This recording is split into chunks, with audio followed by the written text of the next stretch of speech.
Hello，大家晚上好。有较差，信号较差。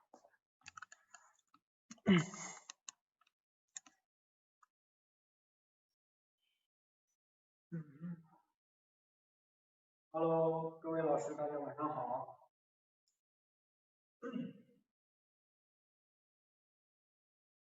有没有人？咱们这个老架一路的课程是完全结束了，然后咱们现在开了一场新课。那么我也是收到通知，听说咱们这个新架二路的这个课程呢是这个咱们生人太极当中第一次上架新架二路的一个课程。所以说也是一种小突破嘛。那么对于大家来说呢，可能会认为，在一个常规的理解下说，哎，老师这个新架二路、老架二路都这么难了，那新架二路、新架是不是会更难？所以说在这儿呢，给大家去进行一个这个误区的一个讲解吧。就是大家认为难的话，主要难在哪里？说，哎，老师新架里面小圈那么多，我怎么样才能把小圈运化的好？那小劲儿那么多，我怎么才能把这个身法运用的好？实际上呢，在这里大家存在一个误区，新架和老架在当时就是咱们的有一位先师博尔，就是陈道辉老师啊，他们在北京，还有陈发科老师，他们在北京京城那块的时候，他们在推广的过程当中，就是在推广新架。那个时候呢，他们也没有，就是在推广的过程当中，他们身边的那些初学者是没有接触过老架，所以说是直接从新架开始。那么新架的特色，它就是不同于老架的一个区别是什么呢？就是咱们要理解，老架它属于一种藏于内不显于外的一种尽力发放，将身上所有的气息向内去收，向内去敛，来将大圈化小圈，从小圈化没有圈。那么咱们后来的先师呢，将这个新架一路创编出来之后，通过整合，通过革新，然后将在老架的基础上增添了一些动物，将老架那些隐藏在身体上、藏于内而不显于外的劲力，将它表现出去。那运用的方式大都以胸腰折叠、腰当胯的灵活旋转，来将劲力通过节节贯穿、层层递进的波浪形式来体现到你的梢节。那给大家一种这个圈画那么多，老师那我身体不够灵活，练不成怎么办？实际上不用担心，今天呢咱们第一堂课就是教大家如何去练习新架当中的基本功，怎么才能把这个新架当中的圈给它盘好。你像咱们老一辈拳师都会给咱说，哎，拳就像咱们老年人盘这个核桃盘珠子一样，你在练习的时候身法的灵活，这种来回的盘转，那么核桃会慢慢变得油光发亮，对不对？我们的身体和我们的关节之间其实也是这样的一个关系。当我们没有进行这样的运动的时候，你会觉得，哎呦，我从来没做过这样的运动，很难。那你想想，新核桃在盘的时候是不是它也扎手，对不对？那么久而久之，当我们盘的时间长了，你看脚踝上几个圈，膝盖上几个圈，髋胯上几个圈，腰上几个圈，手腕、手肘、肩膀，甚至是脖子，都有各种各样的几个圈。那么我们将这些圈盘到灵活以后，就像核桃盘的油光发亮，是不是每一个动作的劲力都能通过层层递进、节节贯穿，像水波纹一样，一层接着一层给它层层叠加出去，然后产生了这样的一种圈的一种体现。所以说大家不要觉得说看到会有新架圈那么多，我第一个想法就产生退缩，那么咱就相当于失败一半，对不对？都说了，有信心就是成功的一半，好的开始也是成功的一半。那么大家选择相信我，来到这个直播间以后，咱们就从新架二路开始入手，不要担心它难。新架二路就是结合了老架二路当中的以手领身，以及新架当中的胸腰折叠和腰当旋转的这个方式进行了总结和归纳，从而产生了新架二路的一个套路等等等等。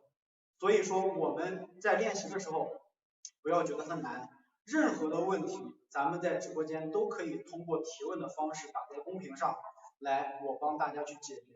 如果说遇到我不会的问题，大家我师傅教育过我一句话说，好的老师和医生是一样的，敢于承认自己不懂的地方，因为大家提的问题有时候真的是很刁钻。我确实长这么大练拳，我没有听说过，知道吗？所以说有时候我真的不懂了，那么我会将这个问题留在下一堂课，经过我的翻阅资料以及向老师询问，来给大家总结归纳，在下一堂课的时候给大家总结出来上一节课的答案。所以说大家不用担心学不会或者学不好，跟着我一定会对大家负责的。所以说，互相信任。那么好，咱们今天的前几个动作是和新架一路当中的动作是一样的，起势、金刚宝坠、揽扎一、六风四臂单边。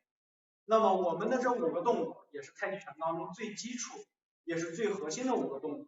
大家都在抖音上看到，每一个老师都说，想要学好太极拳，那么先学好这5个动作，点赞、转发并且收藏，对不对？所以说这5个动作是贯穿始终的一个太极拳的核心，里面包括了横捋挤按、踩列肘靠、四正四鱼手。那么新架二路它是以什么为主？新架二路就是以踩列肘靠、四鱼手为发力核心的一个套路规整归纳。所以说我们运用的这个劲力大多是以踩列肘靠这4个劲儿来为发力主体的。所以在这里呢，大家慢慢的跟着我学，前面教大家如何将这些动作的圈儿给它运用身体的转化给它走出来，即便是你是零基础，我也能慢慢的教会你怎样让身体圆活，因为方法我这里有，练习的时间你那里有，我们将彼此结合，我会方法，你有时间，连到一起，那么咱们的套路就练出来了，好不好？那好的开始就是成功的一半。好，那么首先咱们从第一个动作开始，太极拳起势，新架二路，立身中正，虚灵顶劲，气沉丹田。咱们预备时就不多说了。首先保持一个正确的身体姿态，好，双手自然搭在腹部两侧，深呼吸，吸气上升，呼气下降，同时松胯屈膝下沉，重心放于右腿，提左膝向左横开半步。与肩同宽或略宽于肩。好，这个地方新架一路的这个动作就已经展现出来了，然后与新架二路的动作是相同的，所以我们在运转的过程当中，起势还是自然上升，下落同样是呼气下沉，松胯屈膝下降。那么不同点在于哪？不同点在于这里我们要利用腰当的灵活来将自己的手腕进行一个圆活的领带。好，在这儿教给大家第一个方法，如何做到这样的以身领手的立圆。咱们平常都是平圆，对不对？那么突然来立圆了，一下懵住了，不知道怎么立圆。好，那么在这儿给大家说一下，我们在画立圆的时候容易犯的几个错误。第一，从上肢到下肢依次给大家说。当我们画立圆的时候，习惯性的动身体，那就是上半肢。为什么？因为你觉得立圆都是靠肩膀带出来的。所以第一个易错点就是在运转立圆的过程当中有这样的，身体一夹肩，把手带起来了，你觉得这样的劲儿很直接，对不对？但实际上不是这样的，我们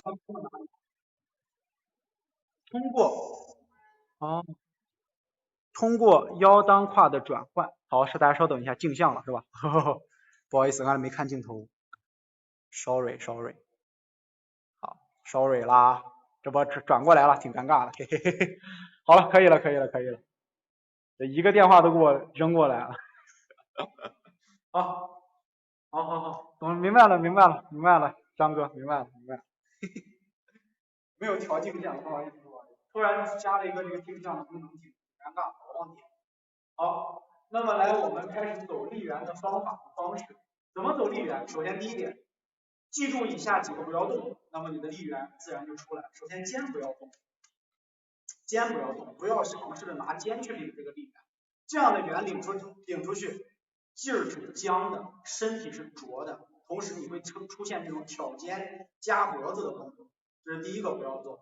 第二个，不要晃膝，很多人在领这个立圆的时候会尝试着拿膝关节的环绕来将自己的身体产生晃动，来把这个立圆领起来。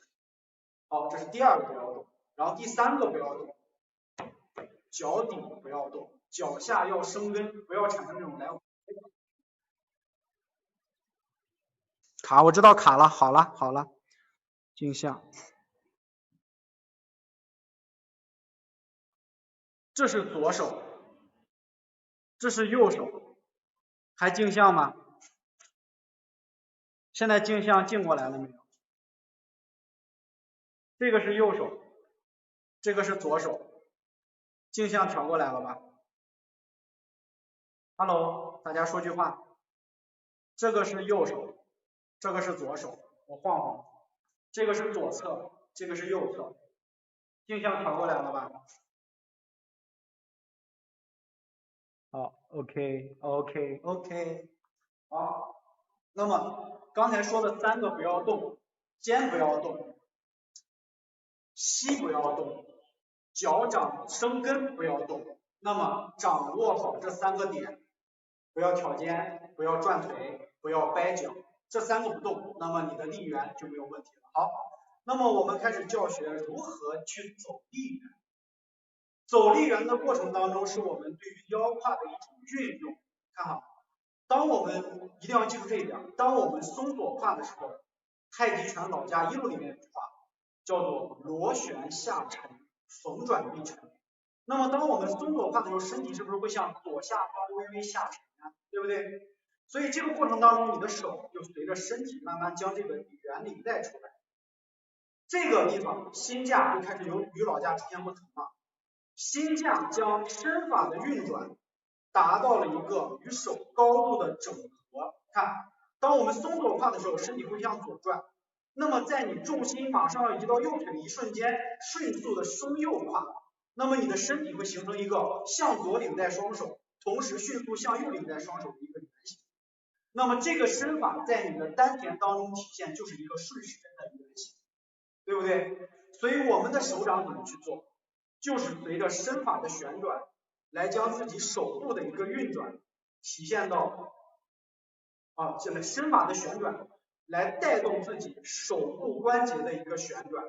这个过程当中，你运转的只有髋胯，松左胯的同时，迅速以松右胯的方式再松左胯将劲力上。所以这个地方体现的就是你左右两胯的松活程度。难点在哪里？老架一路就是一个简单的松左胯，重心右移对碰，对不对？对拉外碰。心架将这个动作以圆形的方式体现在了你的腰裆之上。所以说在这里我们需要怎么去做？针对性的去训练你的左胯与右胯，来让你的小腹丹田在旋转的过程当中，将你身体上的圆领出来。所以这个力源是以身领出来的。那么这个过程当中，你的肩膀是不会产生提或者是挑这样的一个情况。怎么做？松左胯当中迅速松右胯来进行身法的领转。从侧面看一下，沉下来走松松，看到了吗？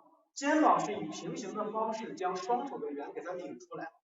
那你在左胯右胯松合的过程当中，为什么手会往上走？在这给大家说一下，这个道理是贯通整个心架二路当中，甚至是心架当中的最高标准。就是当我们在松左胯的时候，身体是不是螺旋下沉，对吧？那么我们在松右胯的这一瞬间，你的两个胯是不是就会有一个左侧开右侧合的这个情况，是不是？那么在你过渡的这个过程当中，会有一个什么样的情况？就是两个胯同时都是一个半张开的状态。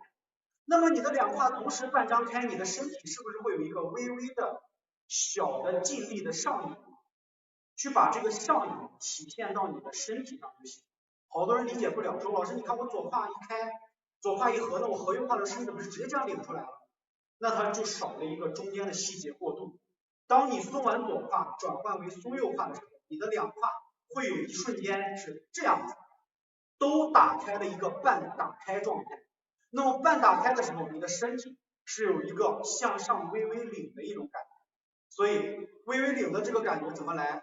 你的手上就体现出来这个劲儿了，一下就出来了。所以说力源就这么出来。所以讲的这么细，就是要告诉大家，这些动作，尤其是髋胯左右转换的这个迅速变换过程当中，它是有一个节点的，有一种让你画力源的一个点，就是你的手上升的原因。你看很多老师不是说有画平原的，有画平原的，有画力源的，咱们是以力源运转。因为它把这个腰裆同时打开的这种情况给你体现到身体上。这样子讲，大家是不是一下就理解了为什么这些心架当中的力源那么多？为什么那么多？因为你在腰胯开合的时候，它是有一瞬间两个胯都是半开状，所以你的劲有一个向上展的这种感觉。把这个小劲儿、小细节体现在你的梢节上，那么你的力源就体现出来了。所以心架的难点在哪？在于力的感知和掌控。那么把这个弄好，那后边是不是都简单了，对不对？所以这个就需要我们多练，去找到这个很小很细的这个劲感，你的圈儿就出来了。所以这个地方大家能理解吧？理解的话扣个1。看不了了，好了，大家理解的话扣个1，就是这样子去给大家讲，是不是心架就变得简单了？哎，对，所以说大家不要担心报我的心架课你听不懂，我会以最简单最原始的方式来教你心架。好，那么下沉当中的这个圆你会领吗？之后的所有讲课方式都会给大家讲到你的这个力源是怎么走出来的，劲力是怎么走出来的。但是攻防含义给大家说一下，你的这些小圆，它里面的攻防含义是很少的，它是让你体会劲儿。在这儿给大家说一下，心架2路里面只有这种明显是击打的动作才有攻防含义，像这种引领的小劲儿，它就是在让你练习缠绕缠丝，去体会身体上的这种螺旋缠绕，来运用到各种各样的动作里面，来体现这个动作的一个实用性。可不是说你每一个这种一绕都有实战含义啊，这可不是，可不能这么想，这样想它一全就神话了。你想想，你打到金刚岛队到这儿，绕一下，这有什么实战含义，对不对？这是没有的。所以说，就是为了让你找到这种松活圆转的感觉，让你对劲越来越透。练的是啥？练的是听劲儿和感受感知，闻劲儿，知道吗？把劲儿给听闻出来就可以了。好，那么咱们因为开头是比较难的，所以说咱们耽误点时间。来，合住之后，松左胯，好，身体是不是螺旋下沉？你的手是不是慢慢往下走一个小弧线？好，重心一转，走上弧线出来，小圆领出去，走，左胯一沉，尽力沉到左腿，当走后弧，重心移到右边，上走。好，那第二个动作，金刚岛队与老家一路相同，走，坐稳沉掌，松右胯，当走后弧，重心移至左腿，摆右脚脚尖。好，当走后弧，移动重心外横。这个地方给大家去体现一下，有2种练法，是不同老师的体系的。这是我在大学当中学到的，一种是王先老师体系，他们会有这样，1、2，手要向前拨捋一下，然后回到自己的原来的位置。那么我是咱们陈正雷老师体系的这个教练呢，就给大家去讲解一个最直观的，他不需要往前去拨，腾出去之后，转来以后，走，领手腕放松，看咱们的双手将你松右胯向下相合下沉的这个感觉体现到了你的手上，所以说这个地方不需要你拨的特别夸张，只需要你松右胯，身体一软，不是那种软啊，就是放松下沉，螺旋缠绕的一种软柔劲儿的体现。松，手是不是一下就走了个小圆，对不对？1，起腿，好，2，对拉开步，这个缠绕是不是就又出来了？然后走到这儿以后，又一个小圆出来了，怎么走小圆？还记不记刚才讲起势了？来，左胯右胯，好，一个转换，左右是不是就领出来了？好，继续摆掌下沉，转脚尖前领，右手上横，左手横掌。这个地方要开始教第一个发力了。当我们在做金刚岛队的时候，咱们走的时候是不是蹬右腿？蹬右腿的过程当中，腰胯是不是会发生向左旋转的动作？那么老家一路当中有一个双手微微前后外领的一种动作，领手腕放松，相合，对不对？那么心架里面，心架2路把它体现到发力上，体现到你的动作外表上，完完整整的体现。所以说到这个地方，哎，沉住，重心转换，好，蹬右腿进行腰胯翻转的发力，引到你的梢节上，领住，蹬转翻胯，走，这个劲儿就出来了。然后心架当中这个地方是不能定势，走完以后尽力及连绵不绝，节节贯穿，通达到梢节，走，贯穿，落，一，明白了吧？所以在练习的过程当中会有很多的这种小细节，这里我会给大家一一都讲解到怎么走得圆，为什么走得圆，为什么这个劲儿要发，为什么这个身法要体现出来。所以大家不用担心学不会，我会以很多的地方都以老架一路的这些小劲儿、隐藏的劲儿来带入到心架当中，为什么要这样做？所以说，好学的很，知道吧？来，再来一次，金刚捣对，起势到金刚捣对，走，松左，松右，领出来圆，肩膀不要乱动，走，刚走后弧，重心右边横，坐腕成掌，下捋重心，不是外弧平捋重心，摆脚尖，当走后弧，看这个地方的松胯将它体现出来，咱们老架一路直接松合，对不对？这个地方在松合的一瞬间，小劲儿体现到梢节，走，就出来了，然后走，松右，松左，回来这个圆领出去，上，摆掌，好，老架一路有这样的一个领劲儿，对不对？新架一路、新架二路直接打出来，放松下沉。新架里左手指尖要合在右手的臂弯处，随着手的运动来慢慢的放松，不要错开了，不要像老架一路一样错开了，它的这个劲儿是怎么合在一起的？所以动作上从侧面看一下，起，落，一，二，大家明白了吧？所以动作上面就简单了。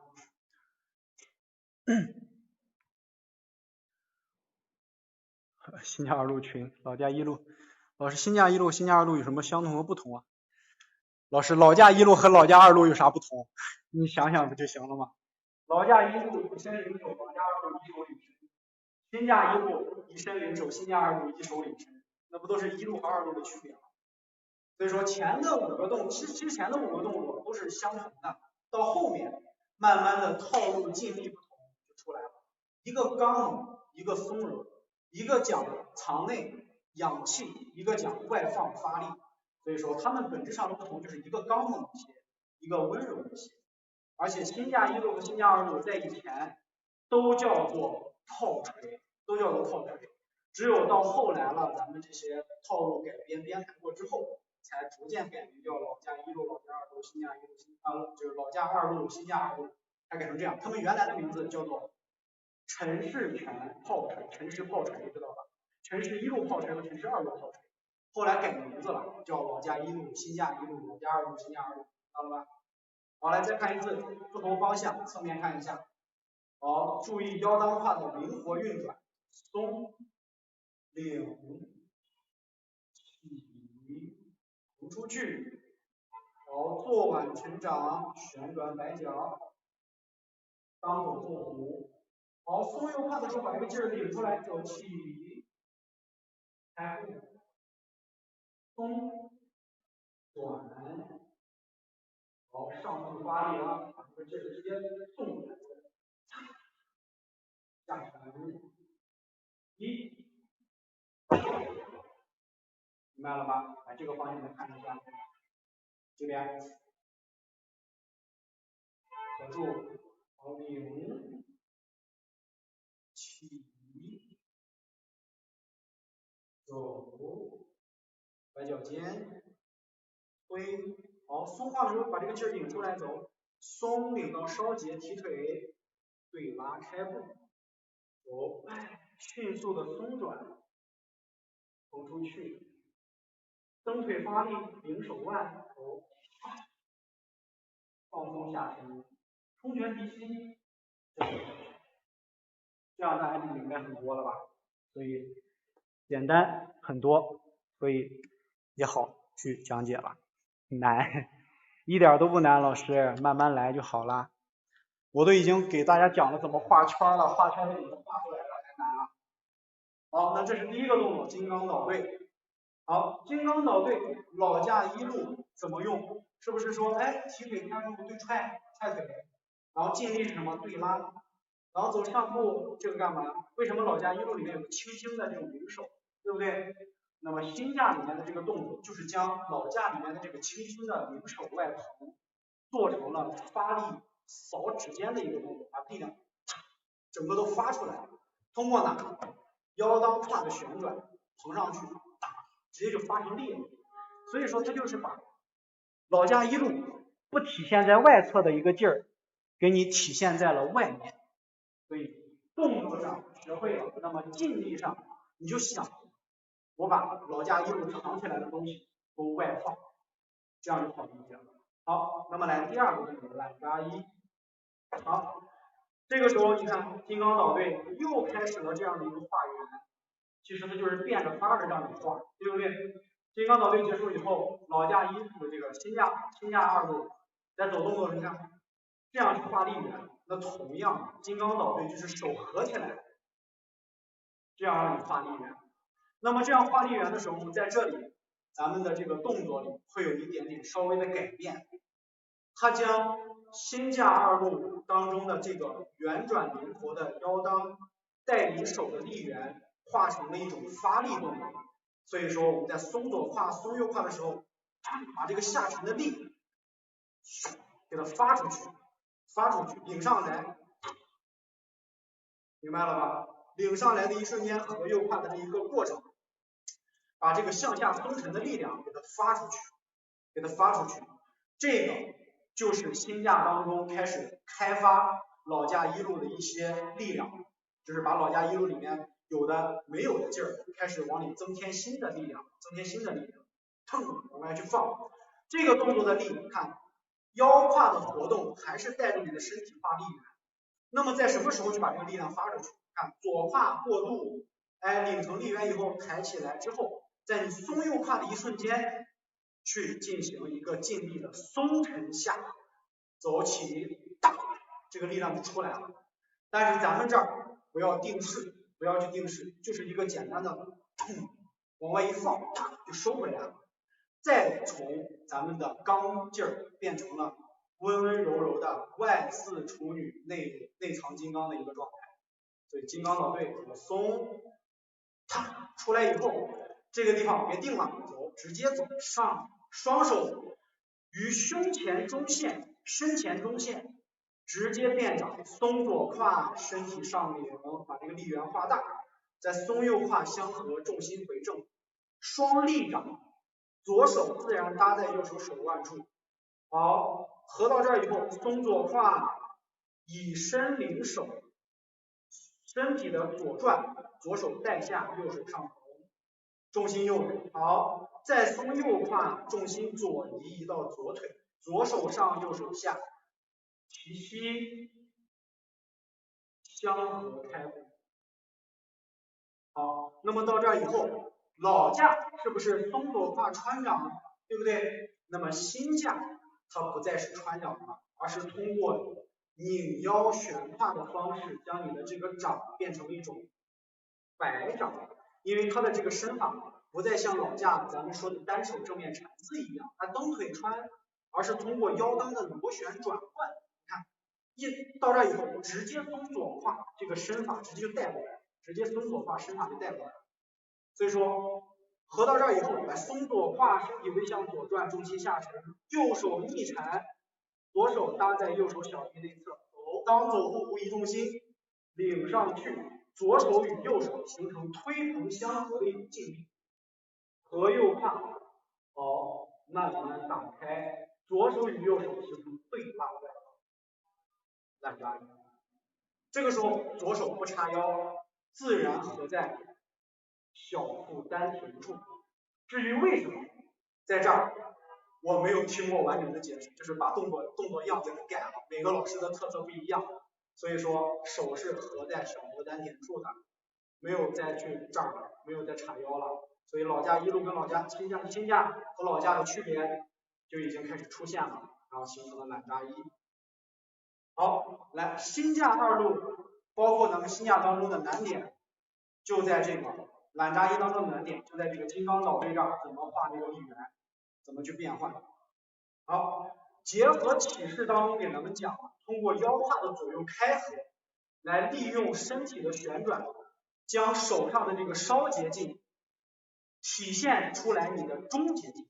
所以说在这儿松左胯，身体为左转，好，迅速的松右胯，然后将你的手力圆领出来。那么在松右胯的这一瞬间，你是有一个下沉劲儿的，所以说把这个松左松右结合，结合到你的这个右拳金刚捣对和左掌相合的这个动作上，形成一个小发力。所以金刚捣对，松左旋转，松右送出去，然后慢慢的合到自己的中线，由拳变掌，继续松左胯将圆领出来。好，松右身法回正，重心在中间，力掌相合。好，这个时候顺势在松左胯，左手下右手上，双手打开，然后松右胯，身法右转，左手上领，右手下领，提右膝，开步相合，老架一路的懒扎衣开步合手的动作。好，再往后腰裆的旋转，不再蹬腿穿掌了，腰裆旋转，以旋转为主要运动核心来进行领掌外摆下沉相合。好，这是新架二路当中的懒扎衣，和老架当中的懒扎衣是一模一样的。这是什么呀？这是 FU， 太早了，真传一句话，假传半卷书。我的妈呀 ，FU 老师服，没有老师，这我在教大家的方法，就这样给大家说，只要大家报我的这个课，很多老师说我年轻人就是敢讲，不是因为年轻人敢讲，而是说这些东西如果再不给大家传的话，它可能会在有一天就失传了。这么好的东西为什么要让它丢掉呢？对不对？所以说给大家方法，需要大家去重复多次的练习，才能练到自己身上。不是说我一定会讲明白讲清楚，我只是在用自己的这种感受和体悟以及练习方法来教大家。所以大家要加油啊，不要害怕自己学不会，一定能学会，放心，有我在没意外，好吧？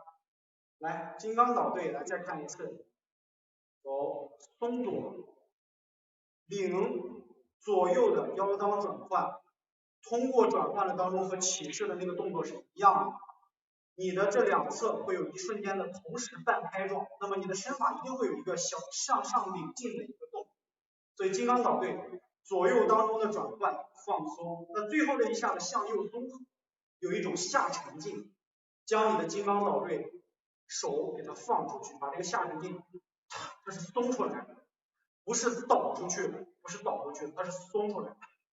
然后松出去之后，好，继续松左胯，双手合于中线变掌，随着身法的旋转，腰裆的相合打开，领身转正，环到中间。然后好，走，松左胯打开，重心右腿，松右胯重心倒左腿，提右膝，对拉，开步相合。然后这个地方老架是穿，那么新架它是以腰裆旋转运动为主的，所以说在这里咱们要以腰裆旋转的方法，不再去做穿掌，而是做拧缠，摆掌外横，对拉，这个地方对拉，还原应势，一分钟正。好，可以了。来，这就是懒扎衣，难点在哪？就在于这个地方，看。然后哎，怎么去转换为这个左右宽胯的开合，去体现你手，去把这个小劲儿体现在你的梢节，慢慢细细的体会。如果刚开始觉得，哎呦，老师你说的这个劲儿我找不着，那是因为你第一次学这个套路很紧张，肢体都很僵硬。等你慢慢的把这个套路的外形熟练了，你会逐渐的放松下来，那么动作会做得非常的灵活自如。所以说万事开头难，一定要坚持下去。一定要坚持下去。好，那么我们走，继续，打到懒扎一，排掌相合走，下一个六风四臂。好，六风四臂这个难点就出来了，很多老师说，老师我真的不会这样的一个转，真的好多老师讲的时候云里雾里，你丹田相合，丹田螺旋，那我怎么把这个丹田螺旋出来？好，我在这教给你方法，不要去考虑你的丹田怎么在里边转，你越考虑你越迷了，怎么办？咱们的第一个动作，丹田旋转会引起你的外形发生什么变化？右胯的相合，对不对？当你右胯相合的时候，身法会向右转，那么将你的双手手腕，把你身体右侧旋转的劲力体现到手腕上，和右胯整个劲力直接放在你的手腕与掌背上，顶出去。好，这时候松右胯以后，想想老家一路讲的当走步，来走，是不是重心右腿，一松右胯，重心左移，对不对？所以又顺着身法的旋转，慢慢将手摊开，捋过来。这个时候身体继续左转，松左胯，使左手与右手形成相合，在这儿左手上，右手下。好，这时候左胯松合住了，当走后弧再右移重心，先进肩，再进肘，再走手。走手的时候，右手慢慢逆朝外横，手腕相合。好，继续，再一次的松右胯，又形成了当走后弧。松右胯会有什么情况？身体向右转，对不对？那么我们的身法就要顺着松右胯的劲力，将双手自然打开，下捋变雕托，当走后弧，重心再移到左腿，合左胯，身体左转。左转的时候，这个劲力是不是慢慢的由下往上走了一个下弧线？这儿咱们接触了一个新的手型手势，老家一路接触了啥？瓦龙掌、勾手、眼手拱拳、冲拳，对不对？那这个地方咱们接触了一个新的掌型，叫做雕手。雕手，什么是雕手？大家可以去想象一下，在中医当中，咱们有说按摩捏肩的动作，对不对？按摩捏肩的动作。那么中医按摩老师在给咱们按摩的时候，尤其是肩膀的位置，他不是拿着手指头尖在给你捏的，而是拿虎口、中指和大指中间的这个衔接部位，这个地方叫虎口，它是一个捏握的一个动作，对不对？这个地方抓住以后上提，会将你的筋膜都放松开。那么如果你抓到对的地方，那你肯定是治病，对不对？但是如果你抓到关节处，那这个动作可就要变成了一种去拆关节的手法。我在大学之中学的中医课，中医老师教我们拆人胳膊，都是这样捏住人的关节，卡到对方关节的一个衔接口，一转，整个胳膊就下来了。所以说你的这个虎口是干嘛的？运用像钳子一样的力量向里捏合，所以你的勾手的手型是什么？四指放松向内折叠，和你的手形成了一个像小鸭子嘴巴的动作，所以这个地方就叫雕手，很多老师会把雕手做成手枪指，在我的这个课上，我严令禁止出现这种手势，明白了吗？有的老师这样一抓，啪一个手枪指，我实在不明白这种手势的意义是啥，没有原因，没有道理，就说这是手枪指，手型手势就是这样，这是错误的。在我的直播间里不要出现这种老师练习方法啊，一定要形成虎口相合的动作，形成雕手的一种方式，这个动作叫做雕托。好，那么来先慢动作看一下发力，来懒扎一转换六风四臂的中间衔接，有一个雕托的动作。好，迅速松右胯，身法右转，将你手腕上螺旋的缠绕通过身体的运转体现到你的手腕处，双内旋，内旋以后横出去，下捋的同时双手掌心朝上捋过来，身体松左胯，身体左转，双手手腕相合，当走后弧移重心，同时双手上头，松右胯，过程当中右手逆缠随左手横于身体右侧合于中心。好，右胯不是合住了，对不对？好，松胯下沉，身体微向右转，当走后弧，双手掌心朝下，顺势下捋，然后随着松左胯的身法旋转，双手自然上左手自然上做雕手，右手自然沿着自己的发尖做托掌。合的位置，左手合到自己的肩前，右手合于自己的中线前方。你的身法是微微斜一点，合到中线前方，是这样的感觉，知道吧？是这样的感觉。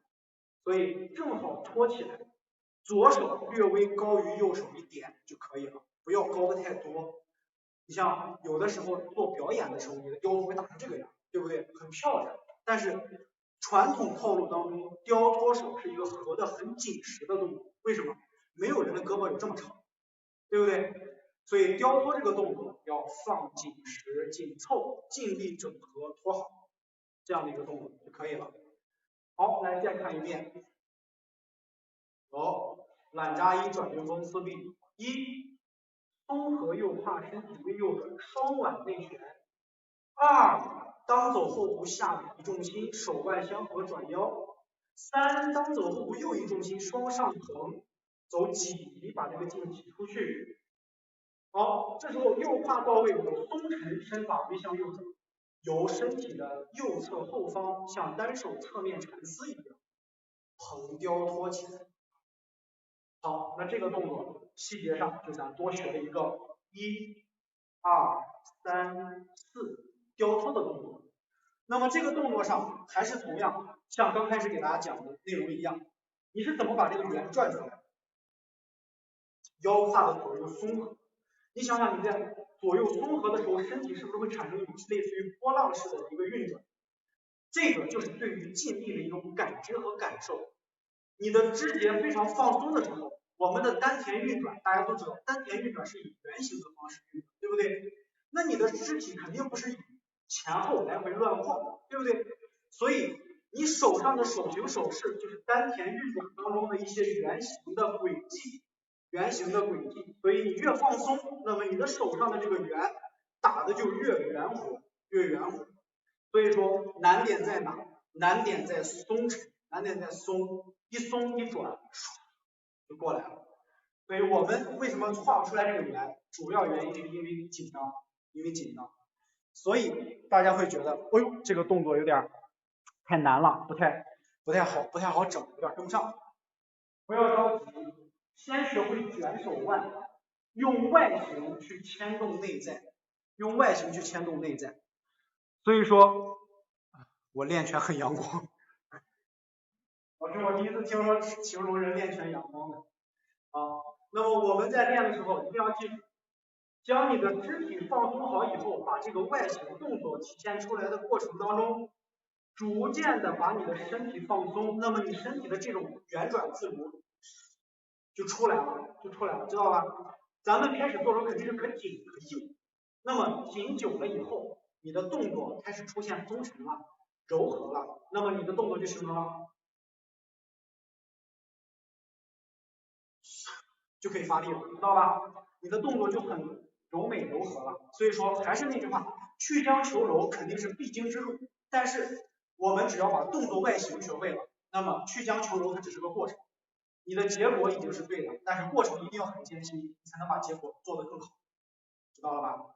好，那这个是做雕托。那么雕托在新架2路当中，它和新架1路是不同的。新架1路是啪上上多上来定势，那新架2路是大发力，要的是啥？要的是一瞬间踩住对方的腕关节，手部迅速的向上托腾，将对方的手反方向的一打一托，直接都给推下去。所以反向的击打对方的肘关节，干嘛？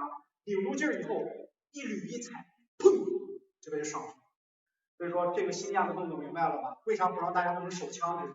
你手枪指是干啥的，是吧？你是打算叭给人家开枪，还是怎么回事？所以说动作一定要以雕托的手型捏死它，然后当上上一托捧就出来了。那这个发力，很多老师说老师的发力发不出来，这个就得靠你练了，腰当得会整活，知道吧？腰当的活性以及它的弹抖，你得整好，你的力就发出来了。好，那这个就是懒扎一转换6风4臂中间的一个多的动作，叫做雕托手。雕托，但是拳谱当中没有这个动作名称。这个动作在拳谱外被各位老师都称为叫做雕托。雕是老鹰的那个雕，然后托是托塔李天王的托，叫做雕托，知道了吧？好，那这个动作来转换六风四臂，那到这儿又是开始了，就是凡人的腰当转换，走托起来之后，松左胯，松左胯干嘛？身体是不是会往左转？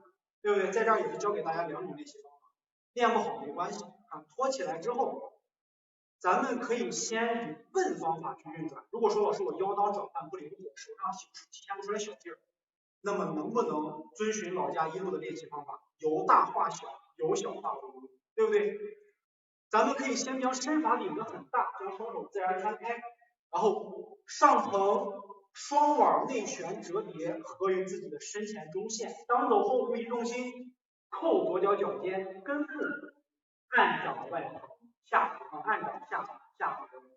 这个动作按掌的动作和六风四臂是一样的，就没有区别，没有区别。只有哪一点不一样呢？就是在这儿，雕托完之后，身法的左转领出去，合回来，有个这个动作，有个这样的动作。那么当我们把这个动作来细讲一下，雕托松左胯的时候，身体微向左转，借助以身领手的这个感觉，将你的双手身体左转的同时，左肩往后，右肩往前，对不对？所以转的同时，你会产生一个左手往后的旋转，右手往前的一个类似于插掌的领掌。这个过程当中，正好将我们的双手给它分开。那到这儿，咱们又问老师，那这个手怎么合回来？当走后步的身法是不是一合，身体往这儿一急靠，肩膀过来了，是不是顺着就把身体给它像抽鞭子一样顶，啪抽回来了，对不对？所以身法的带动，领带住，把你的两个手像抽鞭子一样给我抽回来，就是这个动作的一个核心原理。转还是转，大家想抡臂拍打，你是不是总会有一瞬间这两个手是同时在往外的，对不对？你看这个动作是不是就是一走一转，是不是都往外了？那往里呢，收回来啊，一合一收，手是不是就过来了？所以说还是都是小劲儿的一种体会和感悟，把小劲儿体会到手上。多次强调这个事儿，大家一定要记住，知道吧？每一个动作都会讲这个小劲儿的一个体现到手上，其实就是个这，知道吧？体现到手上就行了。再来雕托，然后如果不会画小圆，就先画大圆。一领掌，二移动重心折叠相合，三合右胯扣脚尖，四跟步按掌下沉，六风四臂。当我们熟练了以后，由大化小，由小化无，怎么去做？好，雕托完之后，我松左胯，领转就收回来了，身法会越来越圆活，你的劲力转换当中会越来越自如，所以一领一个小圆直接就折回来了。所以身法一定要运转的当中要快，到这儿就出去了，知道吧？好，再看一次走，一、二、三，一步到位，明白了吧？所以说难在以后大家的连接，虽然现在学的比较简单，那么到后续我们要把这个大画小，由小画到尽量没有，你就成功了。心架二路你只要学好了，一路就跟玩一样，好吧？来，那么六风四臂结束，最后一个动作单边。单边这个动作超级好讲，为啥？它跟老架一样，但是在最早期的时候，大家要知道，尤其是我们教练员在培训的时候，我们学到的懒扎一是有很多种不同形式，就是单边是有很多种不同形式的。比方说现在广为流传，大家练习的都是双手上翻，前穿后拉，颠起来，对不对？都是这样的单边。那么在最早期的时候，流传了3种单边的方法。第一种，颠起来，这儿揉了个球，手左手与右手近的，左手与右手揉了个球，包裹住右手颠起来，这是新架里的一种单边手法。那么后续又出现了哪种单边手法呢？以腰单胯为支点的一种翻掌的翻掌的这种单边的一种合掌，看是这样的，走1、2，看腰胯去带着，这样又合上的一种，所以这也是新架当中的一种单边手法。那么我们在练习的时候呢，如果大家真的想追求一点高难度，练这一种的，看给大家也教一下，松右胯的时候不要双顺缠了，左手领腕上升，右手顺缠下合，抱球。好，抱球以后，你的身法是不是要右转？右转的时候，以腰当胯领右手转，把这个手给它翻转上到左手上面。那么你的左手顺势自然下合，右手盖在左手手掌之上，变勾手颠起来。好，提左膝，跨步左右打开，一模一样的单边动作。和老家一路如出一辙。好，给大家3个方式都看一下，咱们现在最广为流传的，走1、2，然后第二种就是咱们体系最初改动的一个没有改动的一个，走1、2，这样的单边左变勾手颠起来，最后一个走1、2、3。这样的单边都可以啊，都可以。如果你喜欢3种，随心所欲，你想练哪个练哪个。新架里面就是体现你身上的圆越多越好。所以说在这儿给大家打3个不同的单边。第一种咱们常见的1、2、3、4，好，正常单边左右打开，定式。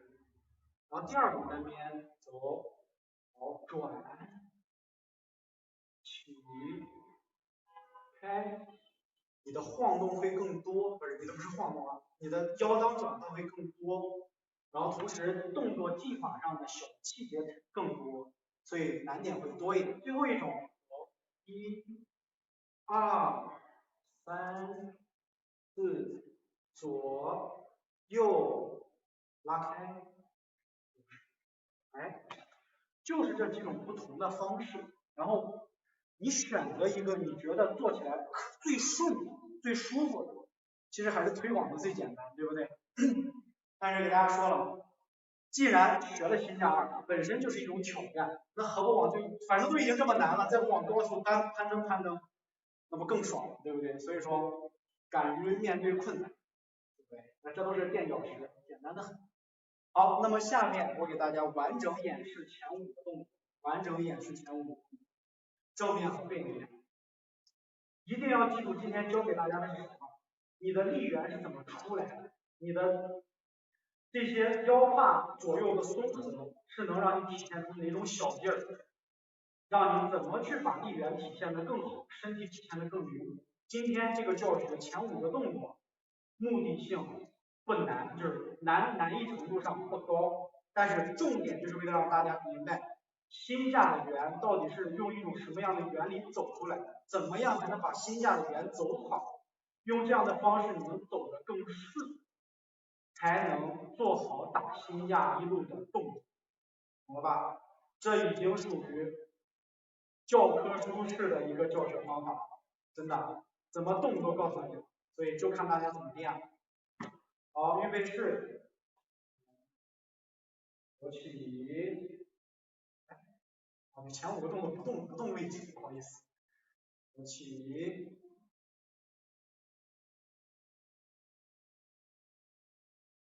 上，下，好，注意腰胯的转换，走左，起，转换，双手一定要放松，体会尽力的螺旋外抛，领开，左右一个小劲儿，摆，好，把这个领手外横的劲儿体现的发力，上步下垂，1、2，走，哎，腰当灵活，发力转换回来，左重心右腿，好，右重心左腿当走后提膝，对拉开步相合。走，不再是穿掌了，而是摆掌腰当的拧缠，推出去，对拉，左右手的对拉，还原并顺。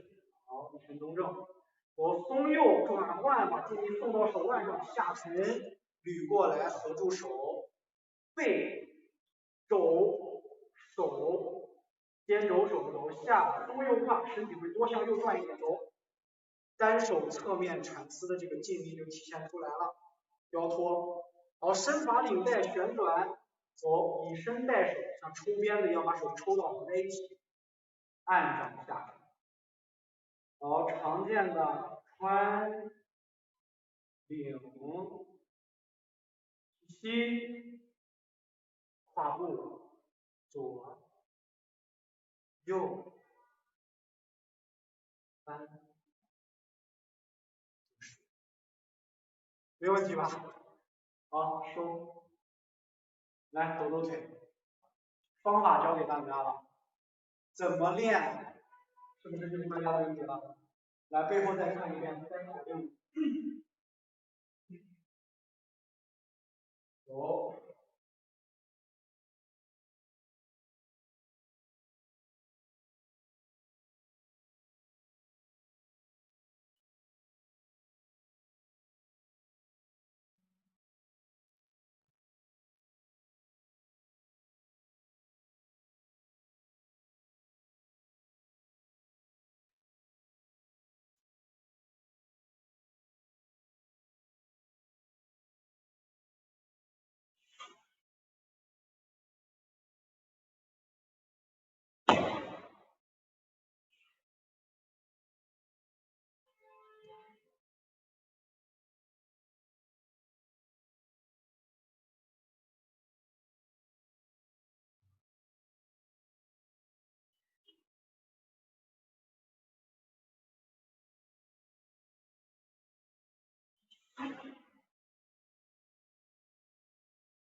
OK 不？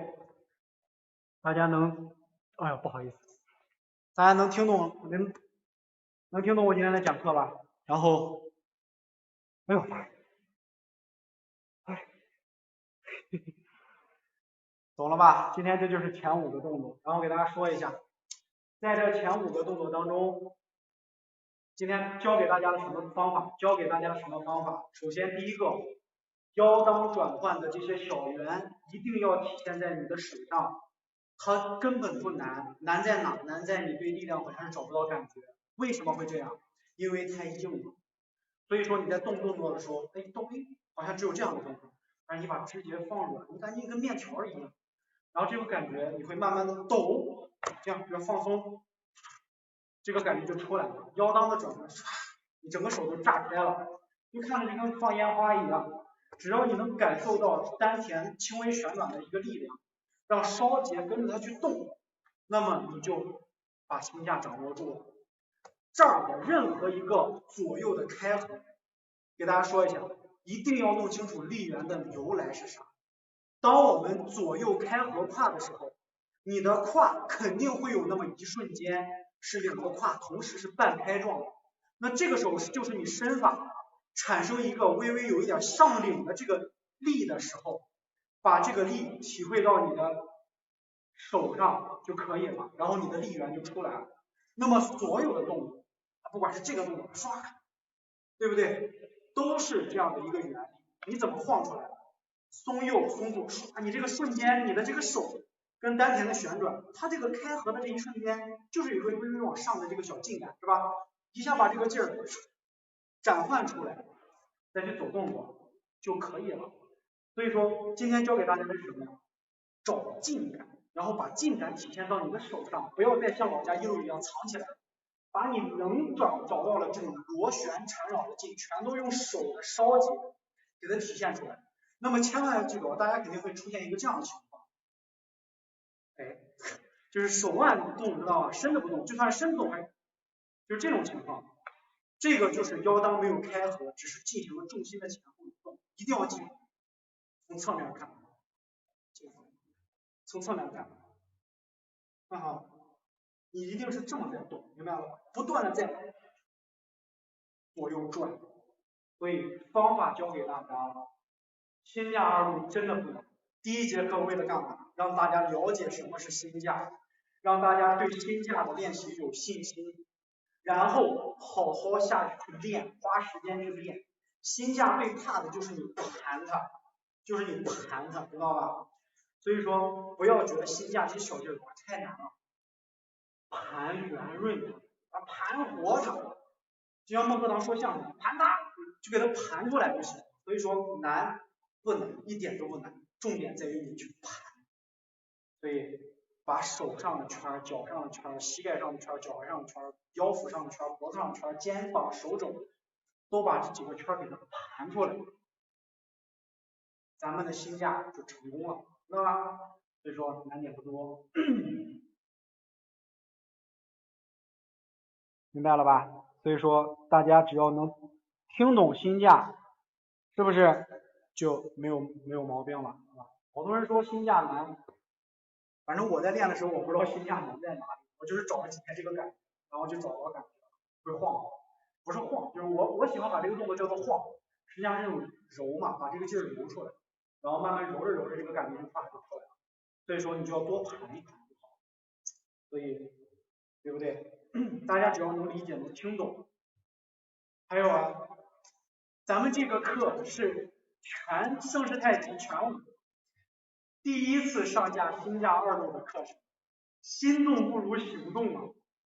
赶紧点开你发财的小手购买，懂不懂？加入我的课程呀，1年回放呀，你懂我意思吧？懂吧？就是在这给大家是开玩笑，开玩笑。如果真的喜欢我这样讲课的方式，或者你听懂，喜欢这样的理解，那么咱们初学者对于初学者来讲的话，是一个很好的进步空间。如果大家真的喜欢我上课的方式，或者是我讲解的一些动作的运行的方法，喜欢再订购再订阅，好不好？如果说老师们只是说，哎，我就是来看一看这小教练到底讲课是个啥德行，那么没事儿，你来我也欢迎你，给咱们直播间增加一些人气，好不好？那么咱们今天的课就到这里，然后有什么问题的话，咱们后期可能会创群，然后咱们找那个管理员这个小张老师去跟他去私信一下，不会购买课程的，或者是对课程有什么疑问的，都可以私信咱们的后台张老师。所以说，哎，大家真的喜欢心架二路的话，觉得心架二路难，好，我这儿有简单的方法，你只要愿意，我都教给你，因为我不希望这些好东西都失传掉。所以说，在这里谢过大家了，好，下课，辛苦啦，拜拜。明天开始盘心架的基本功，多盘，啥是心架基本功？就盘嘛，拜拜。